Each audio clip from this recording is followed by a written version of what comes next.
Hey people, what's going on? Welcome to Real Tough Talk. Tough Talk. How is that even possible? Tough Talk. Whoa!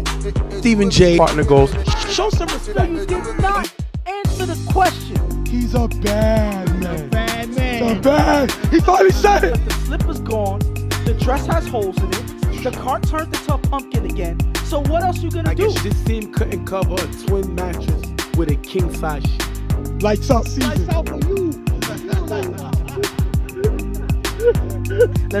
Let's get as quick into the game as possible because I am not staying in this wig longer than I have to. I want to party. Play it out, bro. While you talking this guy.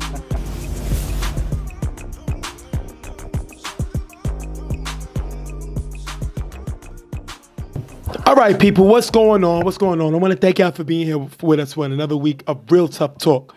We're in the UFL season. I will call this between week 3 and week 4. Yeah. However you want to look at it, we got several teams playing. All the teams are now on the same as far as games played. Yeah. But at the end of the day, it's another great week of UFL football. And I'm going to tell you right now, the weather was not pleasant throughout the day. It was on and off rain. You know, sometimes it would dry up, but regardless of what, the field is wet. The conditions are slippery. As always, we already know we've been doing this for years. So at the end of the day, the conditions are not favorable, but it's still football, and they got to play through it. See, for me, I hated the rain. Now, I'm going to be honest with you. People say football is playing in every weather. Mm-hmm. I hated the rain. I hated the rain because it sends me flashbacks. And when I played, I had to come home and change outside. So moms wouldn't let me come in the house with all that mud, stuff. So I had to change outside.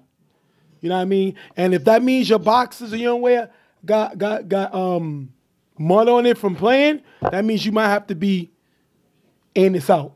You know what I mean? However you want to say it. I wouldn't say it like that, but I guess that's your language, not mine. But end of the day, I've always hated the rain. But these games are played on turf, a little better, but it's slippery. Everybody should know the UFL league right now. It's not the best turf in the country. It's carpet, so you got to have turf cleats, so you got to know that it's going to be a little slippery, a little slick.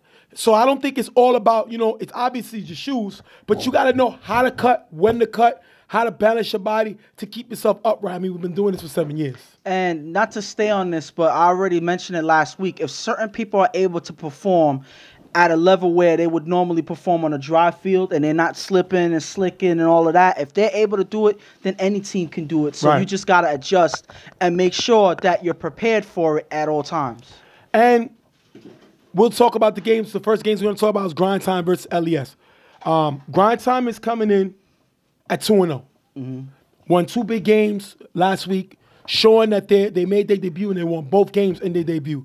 Lou right now is playing lights out. 6 touchdowns, no interceptions. Got sacked 3 times, but the sacks is never going to be like too crazy because he scrambles a lot of times to buy himself more time for his receivers.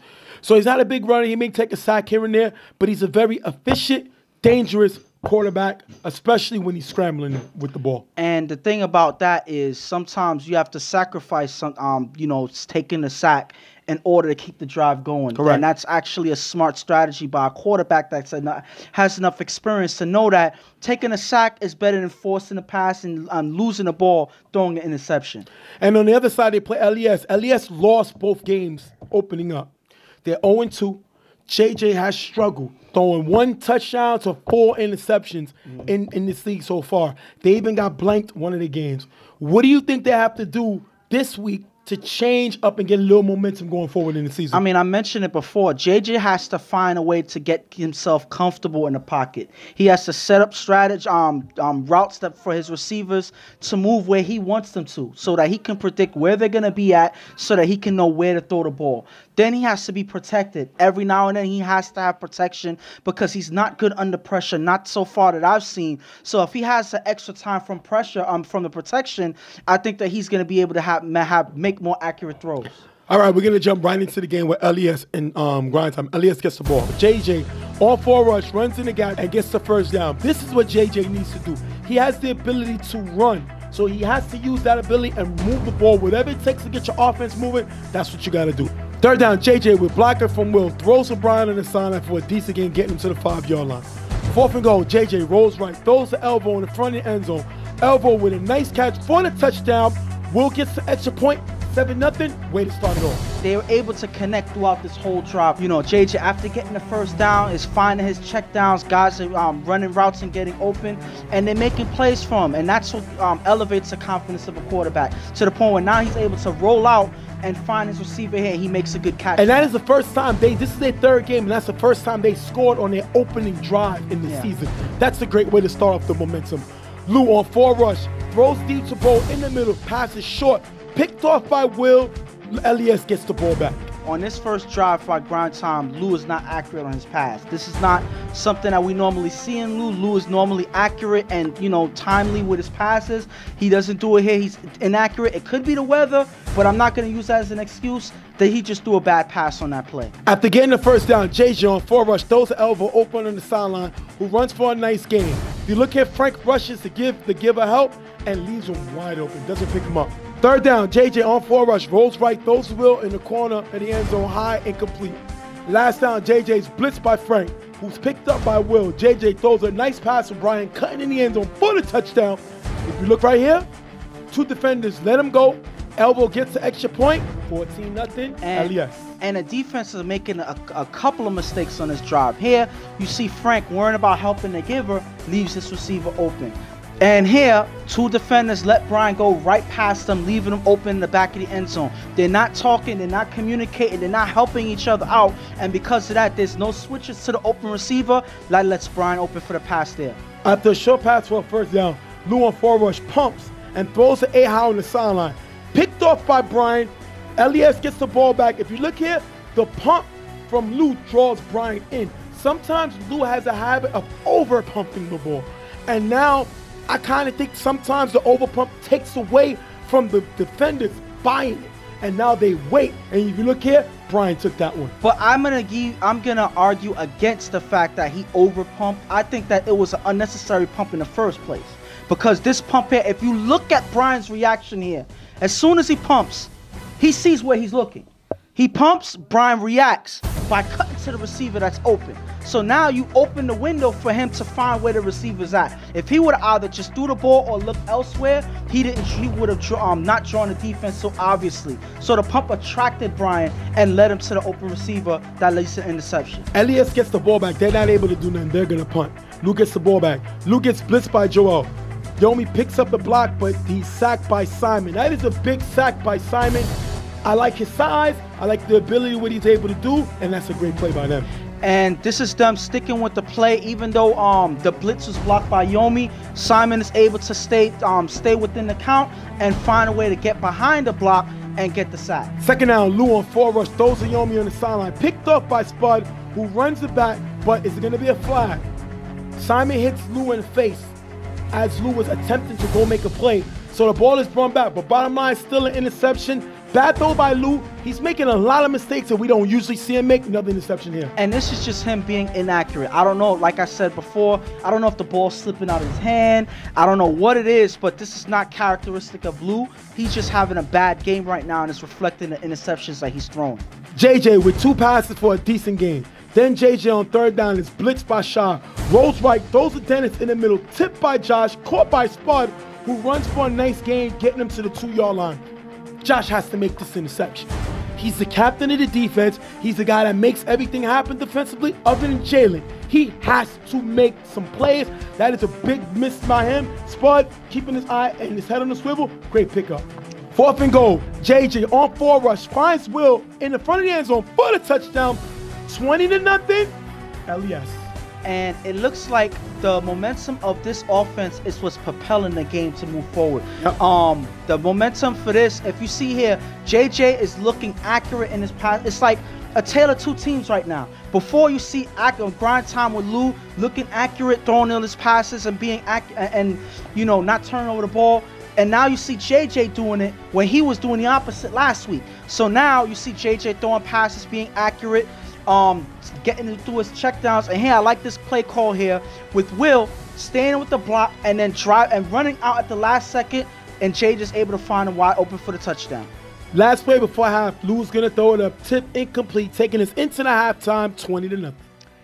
And right now, grind time, I gotta give the criticism to their defense right now. They're the ones who're supposed to set the tempo for this game. Since they were on the field first, the momentum was shifted in Elias's favor because they're not locking down. They gotta talk on defense. They gotta switch in time and not let these checkdowns get so many yards. That's how JJ is being comfortable in the pocket, and that's how they're scoring points right now.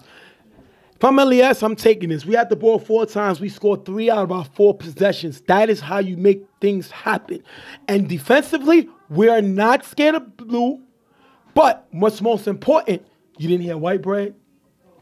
You didn't hear blue. You didn't hear white bread. You didn't hear Bo. You didn't hear Brian. Their killers are not killing us. And their main target in the middle, Yomi, what is he doing? He's blocking. So that takes away their big target in the middle. If I'm LES, I love it. Because as long as we can keep Lou from making big throws in the pocket or scrambling, we're good. Because their biggest target is blocking for them. Yeah. We're good.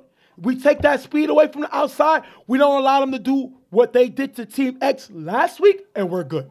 So I'm taking it if I'm them. LES gets flagged for cursing, giving crime time, yardage, and putting them at the 30-yard line. You can't make that type of mistake, especially with a team that has no momentum. You just gave it to them. Second down, Lewis blitzed by Joel, blocked by Yomi. Lou throws to Anthony in the gap, gets into the 5-yard line. I like this kid, Anthony. He's a guy that can make plays. If he learns to just calm down a little bit and play to his strengths, he could be dangerous with his ability to get in and out of his cuts, use his body to lean, and find space. I like the way he plays offensively. 4th and goal. Lou finds A.I. in the back of the end zone for the touchdown. 20-6, LES. If you look here, Joel lets him go out the last second, giving Lou a target. Lou finds him, 20-6. And I don't know what Joel was looking at because he was with AI right here throughout this play. And then right at the last second, he cuts inside, leaving AI open on the sideline. Nobody else is there to help you on that one. You knew that AI was there. When you left AI, you should know that there's nobody else picking him up. AI is left wide open for the touchdown. After getting the first down, JJ on 4 rush throws to Brian on the sideline for a decent game. Second down, JJ on 4 rush runs on the sideline for a few more yards. Lags down. JJ on 4 rush rushes, but he stopped. Turnover on downs. Great stop by Grind Time. Their first stop of the game. You see Grind Time scoring, and now they're able to lock down on defense. The second half has been good to Grind Time. They've been able to fix their mistakes, and now they're right back in this game. Second down, Lou throws the ball in the gap for a decent game. Third down, Lou is blitzed by Joel, blocked by Yomi. Lou finds Anthony cut in the middle for a nice game. Like I told you, I like this kid, Anthony. He has the speed and the ability to get in and out of his breaks and finds gaps, and Lou is going to throw to whoever's open, a.k.a. Russell Wilson. After getting the short pass for the first down, Lou throws to Yomi in the gap, who runs for a nice game. You gotta get Yomi involved in the passing game. He is their most seasoned veteran. They gotta find a way to get him the ball. Third down, Lou is blitzed by JJ. Yomi picks him up. Lou throws to Brian in the middle, who runs it in the end zone for the touchdown. You look here, Brian doesn't react in time. Grind Time scores back in the game, 20-12. If you see here, you've been complaining about Yomi blocking too much, but I think that Yomi at this point has been the protection that Lou needs on plays like this. So that's the sacrifice Yomi's willing to make. He's able to give him that extra time, and as you see here, Brian reacts too late. Brian of LES reacts too late to Brian of Grind Time, and by the time he gets there, Brian is ready to make the catch and run in for the touchdown. LES with 2 short plays trying to kill the clock. 4th down, JJ on 4 rush throws to Simon in the gap, who makes a nice catch, decent game, picking the first down. JJ's going to throw the Spud in the gap. That's going to be dropped. Second down, JJ on 4 rush is sacked by Petty. Spud here misses the block. Petty with a great sack. I love that play. This kid plays hard. Great play by him. JJ with 2 runs for a decent game, but cannot score. Turnover on downs. Grind Time's able to stop them on back-to-back possessions. This is a completely different half. Obviously, you wouldn't want them to go down 20-0 in the first half, but now they're getting the momentum. Hopefully, they have time to make up for it in the next drive. Second down, Lou throws the ball on the sideline for a decent game. Clock is moving. Third down, Lou throws the A-High open on the sideline. A-High slips, ball is dropped, incomplete. A-High, I think, went too much on the fade, and he has to come back earlier. He tried to come back when the ball was already coming, which is what caused his slip. He has to come back, see the window that Lou was trying to go, and help him. That's a big drop. Last down, Grind Time needs it first. Lou on 4 rush, throws the ball in the middle, off target, incomplete. Ending the game, LES with the win, 20-12. And Lou's uncharacteristic inaccuracy in this game is what hurt them throughout. Because plays like this, the receiver would be open. So it's not like he's making bad decisions. He's making good decisions. He knows exactly where his receivers are. It's just that he was missing a lot of his throws. A lot of his throws are inaccurate. But then on certain plays, certain guys wasn't running the routes that he needed as well. So he was forced, like that pass he threw to Yomi. That was a forced pass because there was nobody else running the routes that he asked to. So at the end of the game, he kind of let his team hear it, letting them know mistakes that happen in the game. But I'm sure he acknowledged his own. I'm not gonna kill myself, that they had this first loss because it was only mistakes that they themselves made. They can recover from this. They're 2-1 now. So again, you just recover, fix your mistakes, and just go on to the next game.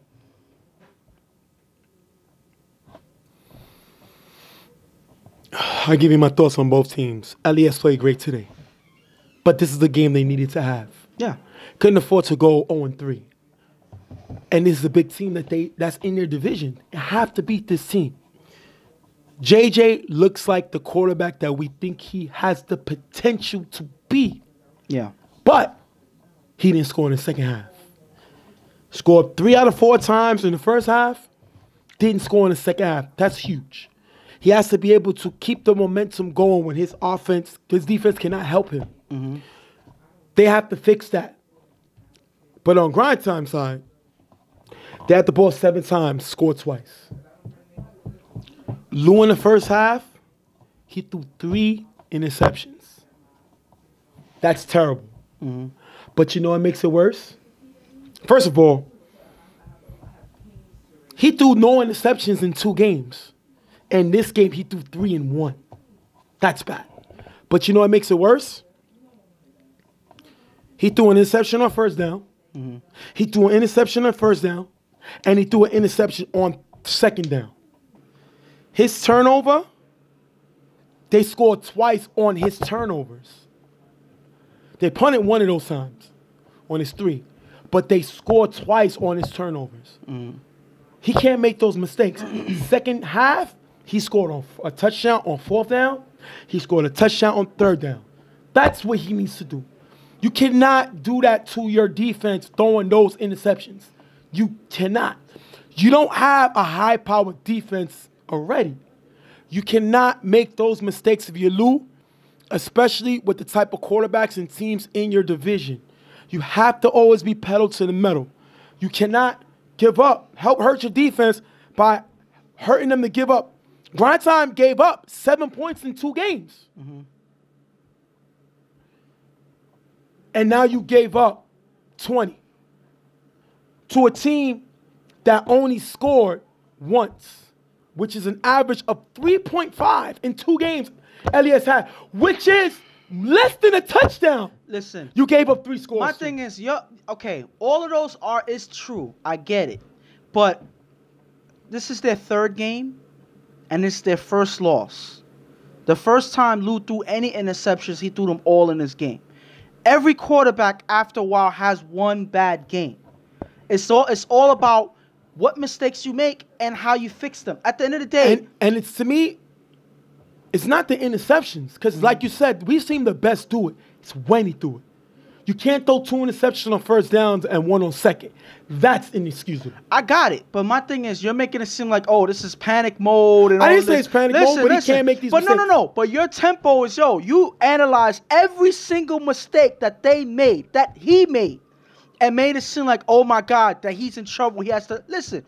Like I said, every quarterback has one bad game. He had one bad half, not game. He had one bad half. And the thing about it is, the thing that he made a mistake on is momentums matter. First of all, like I said, the first touchdown that LES made, that was a momentum builder right then and there. Correct. The defense was on the field first. They have to make that stop. JJ was struggling the last 2 games, so it's the complete opposite.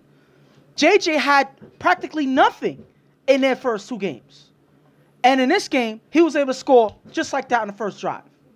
That says something about what happened on defense when they came out here. Well, like I said, the only one thing that grind time can be able to take out this game is second half they scored twice right away. Yes, that's why I said. And they made 2 stops. Yes. So you take the momentum in, but Lou has to know he has to start pedal to the metal. And LES, Yeah. you won this game, but you allowed Lou to score twice in the second half. Easy. Easy. 4th downs, touchdowns kill you in the UFL. And they gave up a big 4th down touchdown. And the thing about it is, it's not even about, if it's 4th and goal, that's one thing. But if it's 4th and like 10 or 4th and 15 and they score from there, that's a stoppable play. That's a play where the defense is in favor. You must stop that play. Well, it'll still be 4th and goal if they're over the line. I get it, but my thing is one play is worse than another. If they're within the 15-yard yes, line. so if it's within 5 or whatever, that's a hard defensive play. But if it's 15, you most definitely should stop that play. And if you don't, that's on the defense. All right, we're going to wrap this game up. Grind Time gets their first loss of the season as LES gets their first win of the season. We're going to wrap this one up. We'll be right back on Real Tough Talk. Next game up, you're going to have Never Scared versus Carver Mobb. And this is a great game because you see the all-time UFL leader in touchdown passes versus the all-time second leader UFL touchdown passes, Fred behind, who just passed Reggie. Yeah. What type of, you would say, platform this game would be, being that these are 2 of the greatest UFL quarterbacks of all time? I mean, I'm not going to say that this is going to be an all-offensive game because, then again, Carver Mobb, as of right now, has been playing very good defense throughout the season. And they always manage to keep teams from scoring above 2 touchdowns, throughout their time here in the UFL. So I think that the defense is going to be more of a factor than the offense in this game, even though both quarterbacks are good at putting up points. I think that it's going to be more of a defensive game, and the first defense to make the first 1 or 2 stops is going to be the ones to come away with a win. I think it's awesome because you got, in UFL, remember, we're not talking in career, just UFL. Yeah. You got over 150 touchdown passes. I say about over 170 touchdown passes thrown by both these quarterbacks. Come on. That's amazing. So for them to be able to consistently get their numbers in, they won awards, they had all-star games. So it's amazing to have these 2 quarterbacks battle each other. Never Scared comes in this game, the #1 scoring offense in the Western Conference. Yeah. But Carver comes in this game, the #1 defense in the Western Conference. Yeah. As Chuck comes in, quarterbacking-wise, you have Chuck, who has 7 touchdowns, no interceptions. Fred coming out 8 touchdowns, 3 interceptions. Top 5 quarterbacks in passing touchdowns so far this season. So that's great numbers already. We expect to see a great game, probably a shootout, I want to say, and we'll see what happens. But it may be a shootout, but again, defense is going to be the key to this game on either side. We're going to jump right into the game. Never Scared gets the ball first. They can't move the ball, and they're going to have to punt, giving it to Carver. That's a big strike. Usually in an offensive team, they usually scores early. I can't necessarily blame, the offense. They were put in a bad position with this kickoff here. Right from the beginning, you hear Carver Mobb cheering as Rico drops this kick as he tries to run the ball downfield. They get in bad field position. They weren't able to get close enough to get the first down. They're forced to punt. That's not the way you start off a game. Carver gets the ball. Second down. Chuck throws a cable guy in the middle. If you look here, Jody can't hold on to it. Cable guy with a nice catch for a first down. Jody got to catch this ball.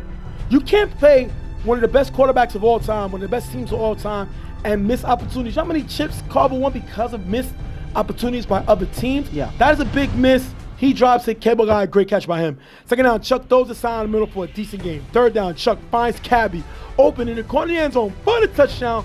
You look here, Ra leaves the corner, 6-0, Carver. There was nothing good about on defense on this play. You look here, Rico on the play at the corner right here, goes to Chuck Cabby. First of all, if you're gonna chuck him, push him out of bounds. He doesn't do either. And then he shifts go to defend the guy on the inside. Ra is the actual corner, and he leaves the corner to guard, I don't know who, leaves Cabby wide open for the touchdown. This was a horrible defensive play to start off the Carver's first drive, and it seems like you're giving them points. First down, front on 4 rush scrambles with blocking from Chino. Throws to Julian in the middle, low, incomplete. Second down, Fred throws to JL in the gap. High, picked off by Sal, giving it back to Carver Mobb. Sal is having an MVP season so far. He's playing good ball, both sides of the ball. Makes a great play here defensively. Great play by him. And this is something I think that Carver's gonna need, for him moving forward. Because, it's when Sal plays good, the team plays good as well. Second down, Chuck throws to Chris in the middle for a decent game, picking up the first down. Chuck throws to West on the sideline with a nice gain. If you look here, Sean is playing too deep. You can't play that deep on the best route runner in the game. I know you worried about getting beat deep, but he gonna kill you underneath. Great route by West. Second down, Chuck throws to Sal, cutting in the end zone for the touchdown. If you look here, Jody and Rico don't react to him. Brian gets the 2-point conversion, 14-0. Carver. You see Sal going out on the cutting route in the middle. Nobody picks him up. It seems like this has been happening regardless of what team he plays against. He finds ways to get open, and none of the defense is able to pick him up in time. First down, Fred throws to Joel in the gap, low, incomplete. Third down, Fred throws to Ouija in the gap, low, incomplete. Last down, Fred on 4 rush. Before the throw is sacked by Cable. Turnover on downs, Carver gets it back again. And what sucks about this play here is right before the ball is thrown, right as he's getting sacked, he throws the ball to Joel, and Joel makes a big play of it. But because he got sacked before the throw, just before the throw. What do you think? Was it a good sack? Good call? I think that, listen, I'm slowing it down to see. Right. And it looks like it was a bang-bang on this so one. you can't say anything. It's hard to say either way if he got the tag because, again, he got tagged on the chest. So it's hard to say exactly when he got tagged from when he threw the ball. But because it's so close, it can go either way, and it's called a sack. That's unfortunate. Fred has to get the ball out earlier. Carver gets the ball back. Chuck throws to West on the sideline for a decent gain. Second down, Chuck throws to Sal, cutting in the middle, caught in the end zone for the touchdown. If you look here, Sal beats Rara on the corner. No help from the safeties. West gets the extra point. 21-0, Carver. And again, you mentioned that it was going to be a shootout, but it's one-sided at this point because the safeties are the last line of defense, and if they're not there to defend anybody, then the other team is going to run up the score, and that's exactly what's happening. Last play before half, Fred throws the ball up incomplete, taking us into the half. 21-0, Carver. And on offense for Never Scared, you got to see what a difference maker Eric is as the blocker for this team. He's not here, and because of that, Fred is under pressure. He doesn't have time, and he's not making accurate passes. Their defense is killing them more so than the offense, though, because their safeties are not communicating. They're not picking up their receivers, and it seems like they don't know if they're playing man or zone. They have to pick one, and they got to work together in order to stop this Carver offense. Probably one of the best in the game at this point. You got to make a way to find a way to make plays. They don't in the first half, and that's why they're in a deficit. Chuck has 3 touchdown passes in the first half. But the worst thing about the 3 touchdown passes he has 3 touchdown passes on 3 possessions. That means every time they got the ball, he scored. Now, we knew last year Never Scared had one of the worst defenses last year. This year, without even counting this game, in the Western Conference, they have the number 2 worst defense in the Western Conference. I know they added Jody, they added Boy, they added E. It's not showing defensively. Because again, the second worst defense in the Western Conference. Now, coming into this game, they scored the most points in the West. But now they have no point. They didn't score. So it looks like if Fred doesn't score points, they're going to lose. So you're playing one of the best teams in the league, a team that you're probably going to face in the playoffs. You better be writing your notes down and be prepared. You got to make changes in the second half. You're losing 21-0. You got nothing to lose. You got to fix it because whatever you're doing ain't working. Second down, after getting the first, Chuck with blocking from Ricky runs for a decent gain. Third down, Chuck is blitzed by Chino. Picked up by Ricky. Chuck finds West in the front of the end zone, low, incomplete. Last down, Chuck with blocking from Ricky throws a cable in the front of the end zone, almost picked up by Just. Carver's going to be stopped. Oh my goodness. They bleed. They're men. good stop by Never Scared. This team bleeds like everybody else. You gotta play them that way. This is not God's heaven team. You know what I mean? These are not God's angels. You know what I mean? You gotta be able to man up and play nitty-gritty football. And Never Scared finally show that they're able to stop something other than the nosebleed. Well, until then, it will be hard to be convinced if they could even stop that. The thing about it is, it seems like the half was good for them.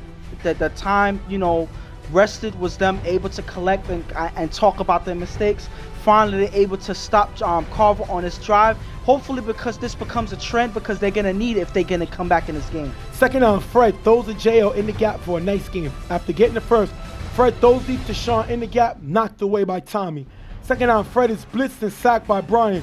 Chino sees him late, and Chino's there to make some blocks. He got to be able to block.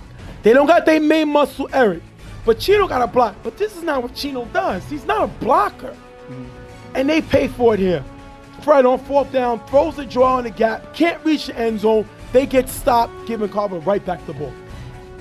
Chuck with 2 passes in the gap for a nice game. Third down, Chuck is blitzed by Chino, who just get past Ricky. Chuck is sacked by Chino. And Ricky, for Chino to be able to get by Ricky, that is a huge spin. Big sack by Chino. Fourth down, Chuck throws a West on the sideline for a decent game, getting the first down. If you look here, Rico gets caught on the switch. Second down, Chuck throws a cable on the sideline for a nice game. Third down, Chuck throws to Tommy in the middle, who runs for a nice game. Tommy's a quarterback. We know he can play receiver, but he's a quarterback. There's something wrong when you got a guy who plays 90% of the time at quarterback, beating you, and Tommy does it here. Good play by Tommy.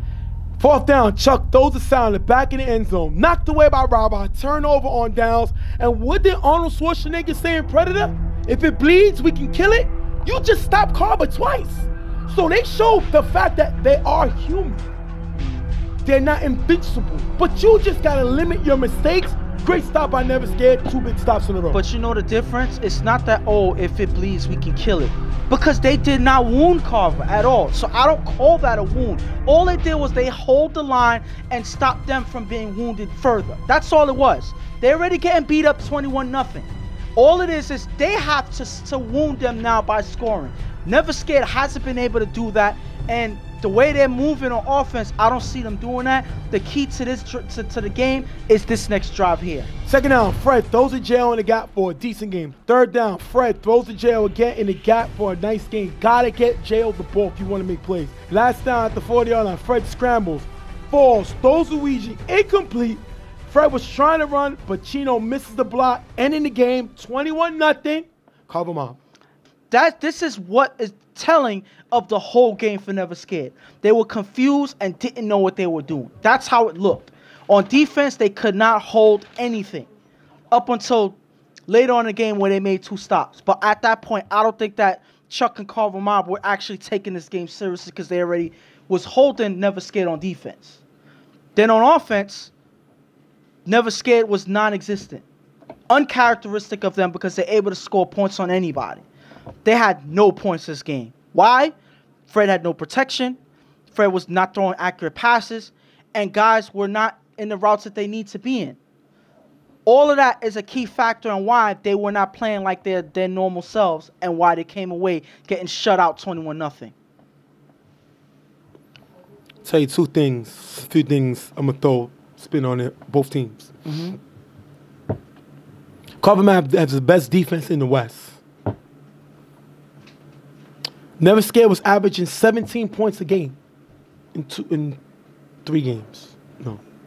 In 3 games, they averaged 17 points. They got blanked. Fred threw 1 interception, but he had the ball 6 times and didn't score. We have a punt, interception, stop. That's going to lose all the time. But we always talk about mistakes that you can't do versus Carver. First kickoff, bad field position, Never Scared punts. That's their first mistake. Terrible field position. Carver gets the ball, Never Scared drops the interception, Carver scores on that drive. Second drive, Fred has the ball, throws a bad throw, intercepted. Carver scores. Third drive, they didn't score. They got stopped. Sal beats Rara, gets no help. Another mistake, Carver scores. You cannot make mistakes versus this team. But you can't look into the future. This isn't Back to the Future. There's no time machine. You take your time, play by play by play. Versus Carver, you got to play chess with them. Take your time, play by play. It's all about the next play. This offense looked terrible. This defense looked like they regularly look pathetic. They didn't look improved from last season. They added some players, which I'm putting this on Jody. I'm putting this on Eric, which is E, and I'm put this on. They added some players. I put this on E, and I put this on Jody.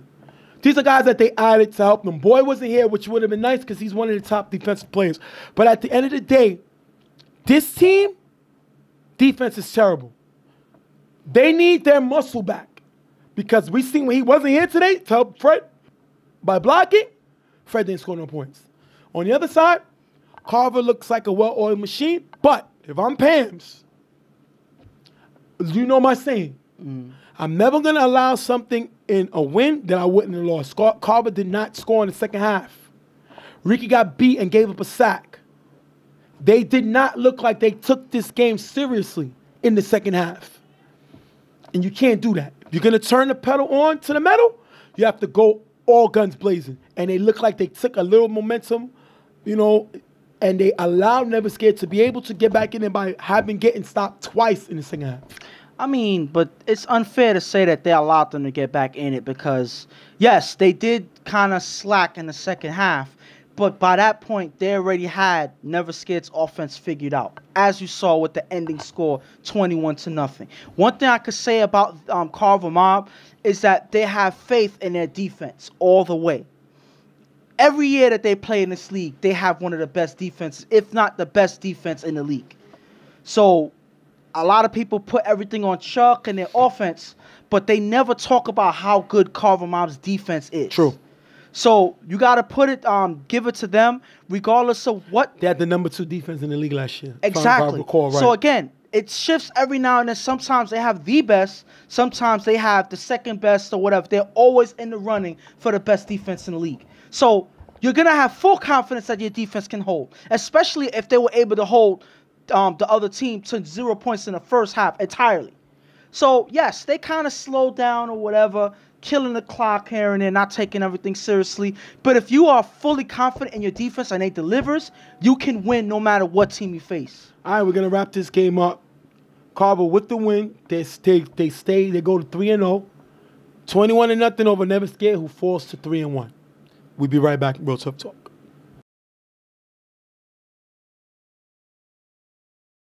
Next game up, 99 Problems versus Rep City. A rematch of the second round playoffs of last year. But the fun part about it is neither starting quarterback of this game was starting last game that these teams made up in the second round of the playoffs. Yeah. Obviously, who we're talking about is Hood that played for Rep City and helped them win against that game, a close game against 99 in an Elite 8 game. And KC on the other side for 99, who played and was actually putting up some numbers against Rep City in that same very game. None of these quarterbacks are playing in this game.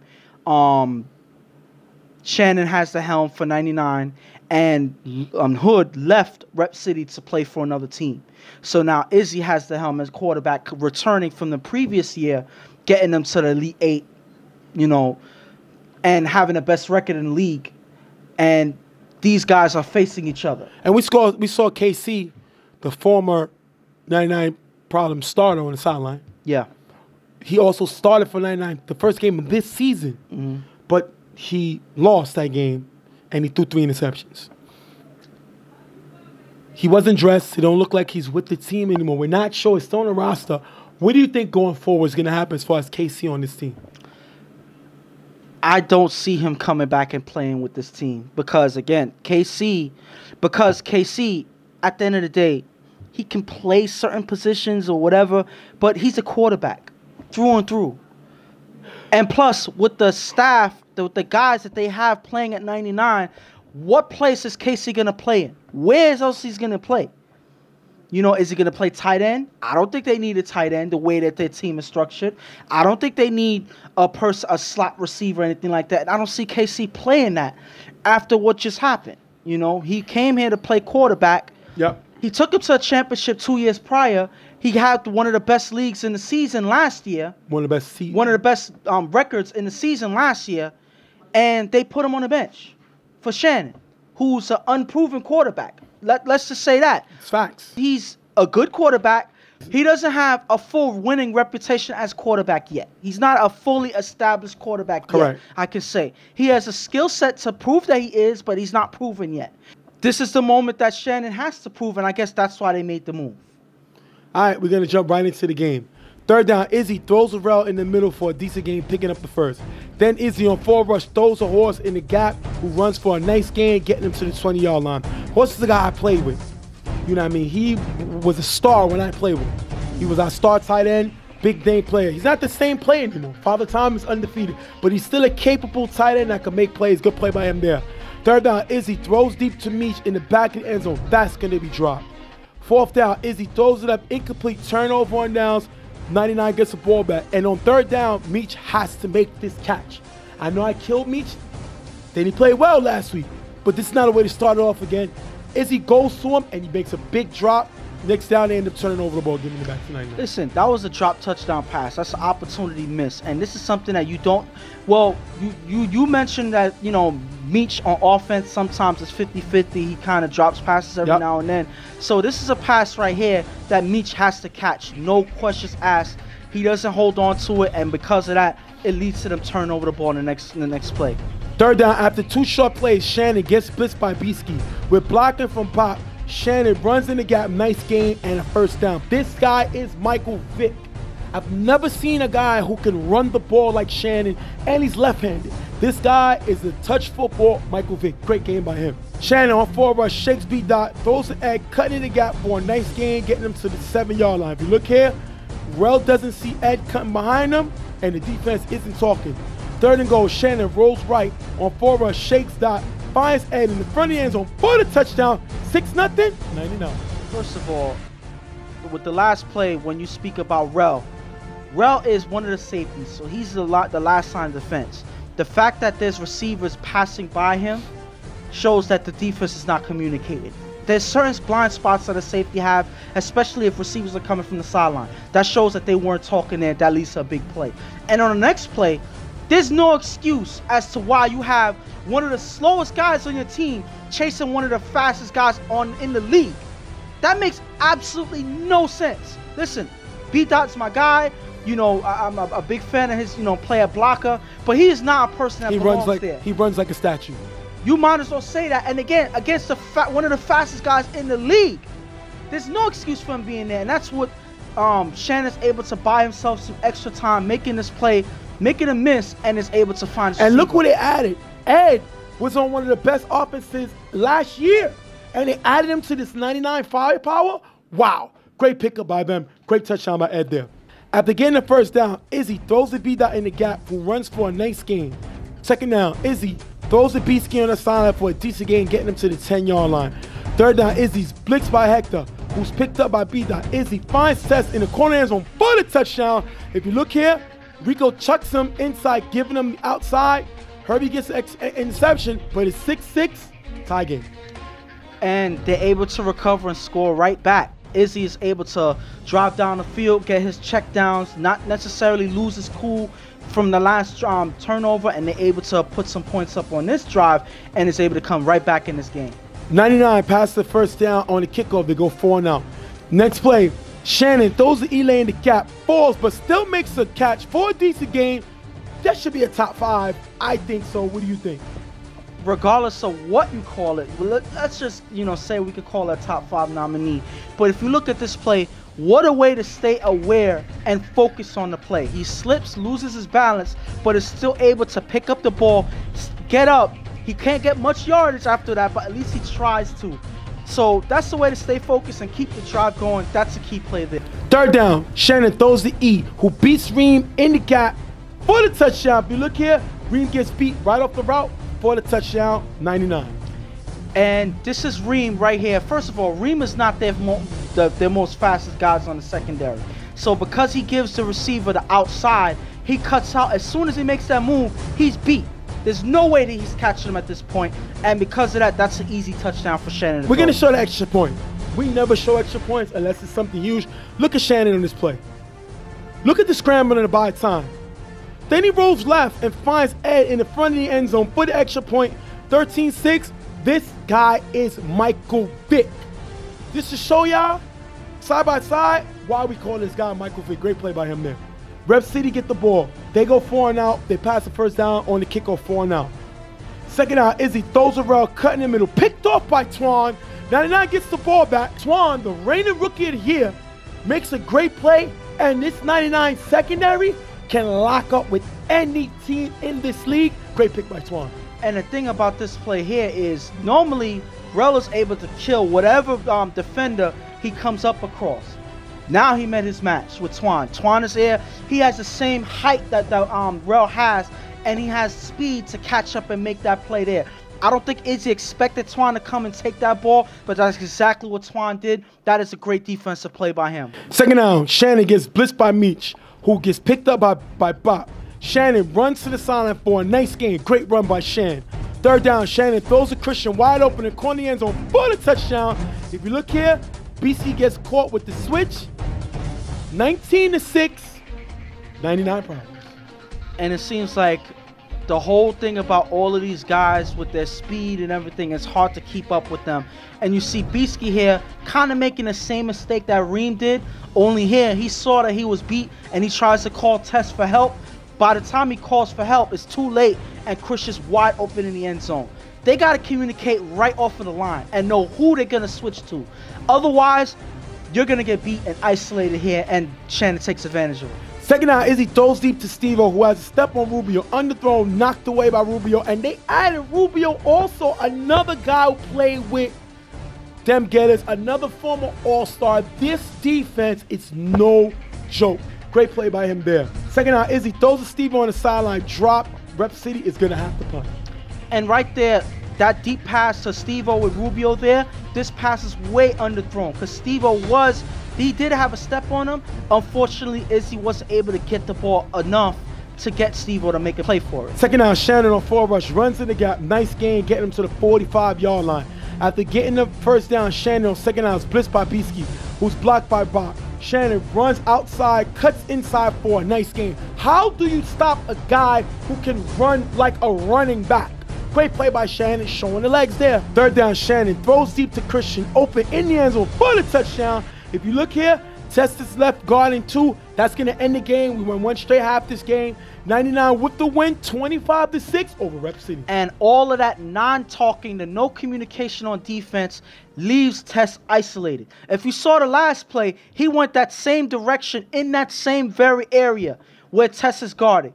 This one here, Beaskey doesn't communicate with him in time. He gets beat. Test can't react. Now here, Test can't choose which receiver to go to because they're both open. Nobody's talking here, and that leaves a receiver wide open to end the game. I'm going to talk real quick, then you can finish up. I'll talk about 99. Okay. People are in trouble. The reason I say that is Shannon is the most dangerous quarterback in this league because of his ability to run. He doesn't run like Chris of Harbor Humans. Doesn't run like JJ of LES. He doesn't run like Ramsey of UTF. You have to worry when Shannon runs the ball. He's so fast. He has a different type of speed than those guys. Those are quarterbacks that can run. Shannon is a runner that can throw. That's dangerous. Defensively, this team led the league in interceptions last year with 17, if I'm right. Don't quote me on that, I gotta make sure. I don't know if it's exactly 17, but I know they led the league last year.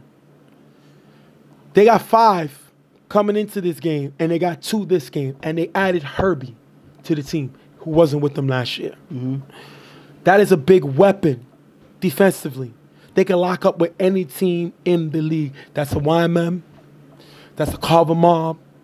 That's a never scare IOD. All the teams that got high-powered offenses, they can lock them down. You know what worries me about this team? Mm-hmm. They switched at giver to have Heck blitzing. 3 games right now, they have no sacks. They was one of the lowest sack teams last year. Heck was their best rusher, but from the ball giver position. They wasn't a great team when it came to blitzing the quarterback, whatever. Mm-hmm. I don't think they upgraded there. You don't want to send Herbie because he's your free safety. Twan does not have the size to do. Ja, who's usually here with them, does not have the size to do. That's not what Mike do. That's not what Rick. They don't have anybody that can blitz the quarterback. That is their weakness. Teams are going to have time to throw because they don't blitz the quarterback well. That is this team's weakness. But we saw what Shannon can do. A lot of times his deep plays downfield was because the safeties and corners are looking at him because he's getting 30 yards on the run. Yeah. So in order to stop him, you have to either have a front line that can stop him or you have to box him in and isolate him. And because they come up to help, he shoots the ball downfield. We didn't even really see him use Rubio. We didn't really see him use Herbie on offense. Yeah. Twan on offense. And all of these guys are two-way players, so. So when he's able to learn to be a better quarterback and add them, they're in trouble. But I think the ability that them defensively are not able to blitz the quarterback, that's going to hurt them. The only thing that helps them on that fact is the fact that they have a secondary that can lock up with everybody and buy time for the rush to finally get there. On Rep City's side, there's so much that I have to tackle with the problems that they have. First of all, there's a team that always talk about that they're a family and they're going to stick together no matter what. It seems like every now and then when they're losing or playing bad, they're at each other's throats. And I think that right there is a momentum killer. Because rather than you pick your guy up, they're shooting each other down. And that's not something that a team like Rep City should be doing at this point. And it doesn't work with Izzy at quarterback because he starts arguing too and he gets frustrated. We've seen a lot of questionable moves he made. We had one time that he pulled out Rel and I think D-Boy was on the sideline. Those are 2 of his best offensive players. And he put in Bolo and I don't understand his substitution, but I think he was so frustrated that he didn't want them guys on that offense on that drive. You can't do that if you're this team. But you got to understand, those are 2 of the loudest critics right there. Yeah. Rel and D-Boy. They're going to let them know how they feel. So this is things that they have to work out because this cannot unfold on the field because it affects not only who's playing in the game, but how Izzy's mentality at quarterback is going to be and how he plays. So they got to find a way to back each other up and pick each other up because if not, this is going to be a longer season than they plan to make. A longer season than they're ready for. All right, we're going to wrap this one up. 99 with the win over Rep City 25-6. We're going to be right back. Real Talk.